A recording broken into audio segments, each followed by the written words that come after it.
It's time for the final rule in our Tool Rules series here at Coy Tutoring Services.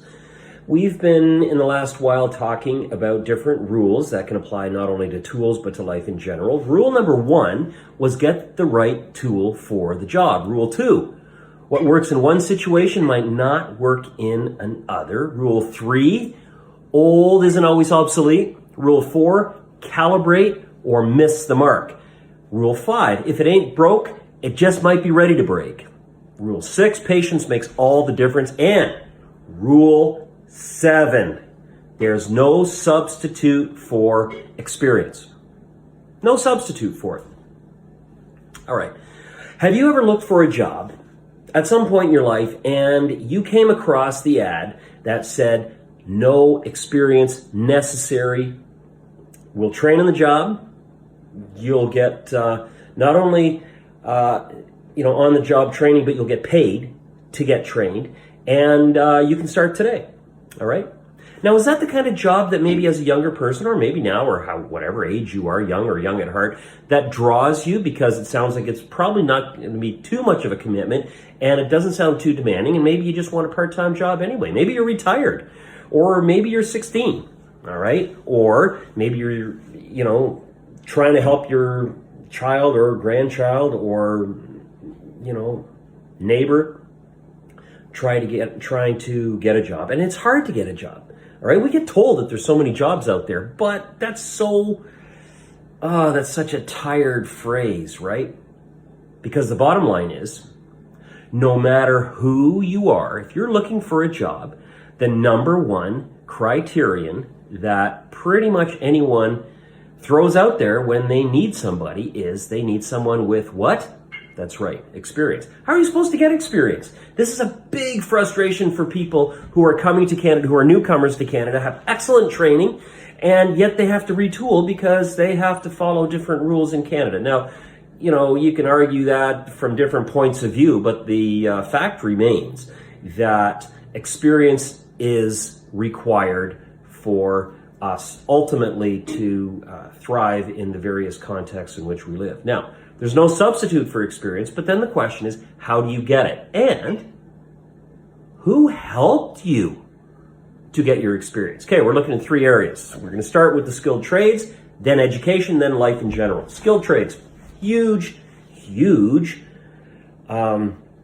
delays in home building and every aspect related to the trades because there is a chronic shortage of skilled workers with experience. Okay, lots of people, in the pipeline, right? Lots of people, in different stages of their apprenticeships.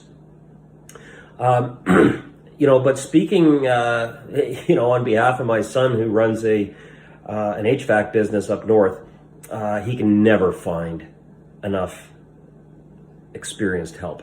All right, that's a big dilemma. And those of you who have experience in the trades or know someone in the skilled trades, this may be you or your neighbor or relative, that this is a big issue. Now, we all, however, had to start from somewhere, right?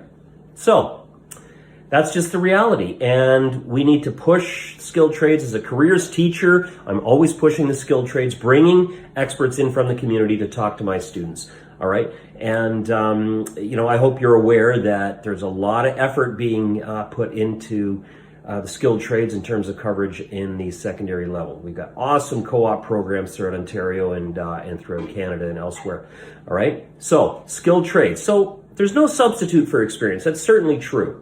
All right, and if you're trying to install ductwork in a new build and you've got all the materials and you've obviously got the plans from the builder and you have all your sheet metal and you've got everything ready to roll and you can't put a duct behind the basement stairs. Why not? Because the basement stairs weren't built properly. They were built 4 inches too wide because clearly someone didn't measure properly. Now, this just isn't a rant against, people who maybe weren't trained properly. That's not what I'm talking about here. This is just a reminder that there is no substitute for experience. But we make mistakes along the way, don't we? Right? Okay. Now, education. If you are a teacher or have ever been involved in any leadership position where you are leading others and your responsibility is to help people succeed and to overcome obstacles, you know what it's like when you first started out with that. And that was very stressful, right? And certainly in education, traditionally, the experience has been for many new educators, it's kind of a sink or swim. You close that door, the bell has rung, the anthem has been played, and you've got an audience, and you have to perform, and you've got to be on the ball, and you've got to juggle about 12 different things simultaneously. It's very stressful. Now, that can be very difficult, right? And that's just the way it is. I mean, you know, further down the line, I have experiences, I've gained experiences, certainly through the School of Hard Knocks, as I'm sure many of you have, because that's just what life is. There's certainly no substitute for experience. Now, does that mean that when you get to a certain point, you have nothing left to learn? All right, let's talk about that as we transition into the third area, which I'm talking about with no substitute for experience.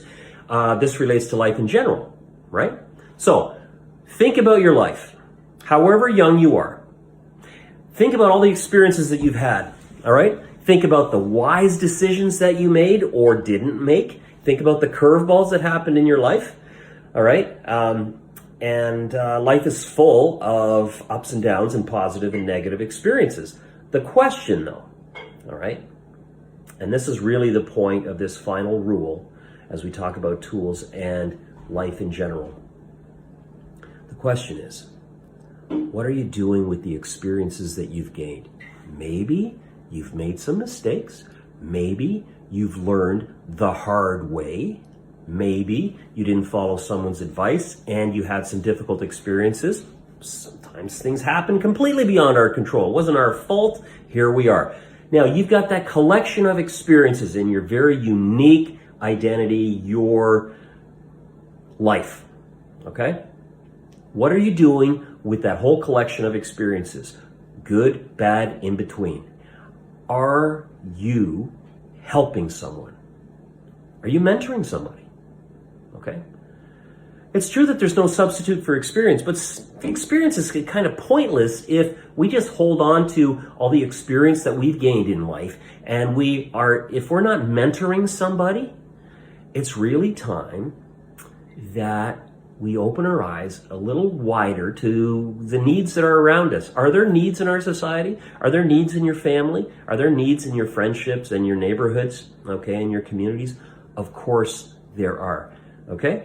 If you're retired in the trades, you just want to put your feet up and go on cruises, and that's totally up to you. Are there people, however, who you could help out a little bit here and there? And this is not, just limited to those of us who have gained a lot of experiences in certain skilled trades. This has to do with whatever you've done for your life.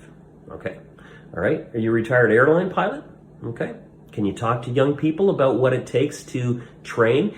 Can you, regardless of what your life story has been, can you pursue some opportunities? Can you volunteer? And can you leverage? Love the metaphor of leveraging, because you've got things to leverage. You've been blessed with skills, all right?